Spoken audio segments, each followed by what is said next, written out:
যখন মাটির মধ্যে থুতু ফেলি তখন সেই থুতুর দিকে তাকাতে কিন্তু ঘেন্না লাগে, অথচ একটু আগে কিন্তু সেই থুতু ছিল আমাদের মুখের মধ্যে, তখনও কিন্তু কোনো রকম ঘেন্না লাগেনি।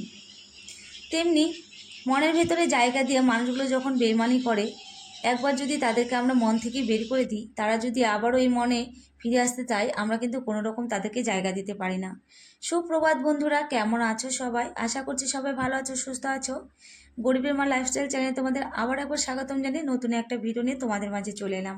আশা করি তোমাদের ভালো লাগবে। আর তোমাদের কাছে একটাই আমার রিকোয়েস্ট থাকলো, এই অসহায় বোনটি ভিডিওটি সবাই একটু দেখো, আর ভিডিওটি কেউ স্কিপ করো না, সবার মাঝে ভিডিওটি একটু ছড়িয়ে দিও যাতে সবাই দেখার সুযোগ পায়। আর আমার ভিডিওটি যদি ভালো লাগে অবশ্যই শেয়ার আর ফলো করে পাশে থেকো।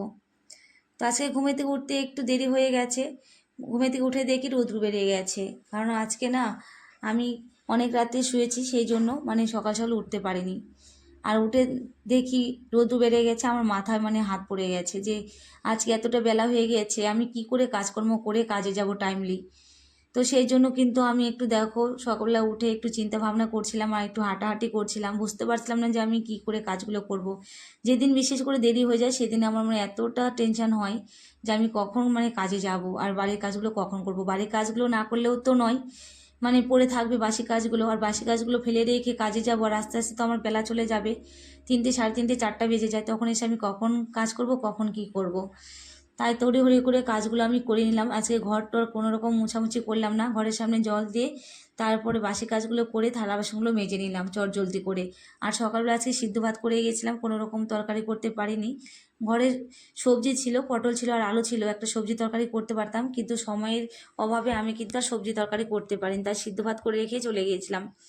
আর রাত্রেবেলায় এসে কিন্তু আমি আজকে সিদ্ধ ভাতই করেছি। রাত্রেবেলাও এসে না আমার আর ভালো লাগলো না, শরীরের এনার্জি নেই যে তরকারি করবো, তরকারি করে রান্না করে খাবো, তাই রাত্রেবেলা পটল সিদ্ধ আর আলু সিদ্ধ দিয়েছি। আর পটল সিদ্ধ আলু সিদ্ধটা খেতে কিন্তু বেশ ভালোই লাগে। আমরা যেহেতু রেগুলারই প্রায় খাই, তাই আমাদের কাছে মোটামুটি ভালো লাগে। আর যারা হঠাৎ খায় তাদের কাছে কিন্তু বেশ ভালোই লাগে এই খাবারটা গরম ভাতের সাথে।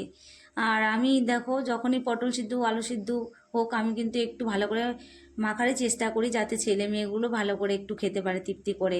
যেহেতু আমরা বেশিরভাগ নিরামিষ ভাত খাই, সেই জন্য কিন্তু আমি একটু ভালো করে রান্না করার চেষ্টা করি যাতে ওরা ভেজাল না করে। আর নিরামিষ হলে ওদেরও খেতে একটু কষ্ট হয়, তাই আমি পটল সিদ্ধ আলু সিদ্ধটা মাখার জন্য 2-3টা শুকনো লঙ্কা ভেজে নিয়েছি, আর তার সাথে কুচি করে কাঁচা পেঁয়াজ দিয়েছি। ওটাতে ভালো করে মেখে তারপরে আমি তেল দিয়ে ওটাকে ভালো করে চটকে মেখে নেব।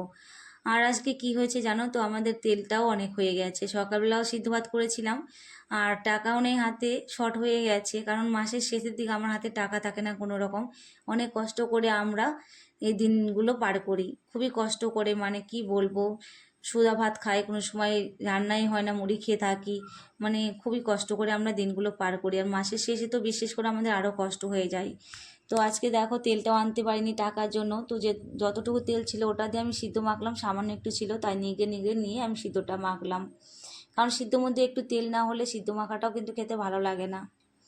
আর আমার ছেলে মেয়ে না অতটা ভেজাল করে না, কষ্ট হলেও খেয়ে নেয়, যেহেতু ওরা পরিস্থিতিটা আমার বুঝতে পারে যে মা অনেক কষ্ট লড়াই করে আমাদেরকে অনেক কষ্ট করে বড় করছে, সেই জন্য অতটা ওরা ভেজাল করে না সেটা বলবো না, অনেক সময় করেও। তো বন্ধুরা, আজকের ভিডিওটি এখানেই শেষ করছি, ভালো থেকো সবাই।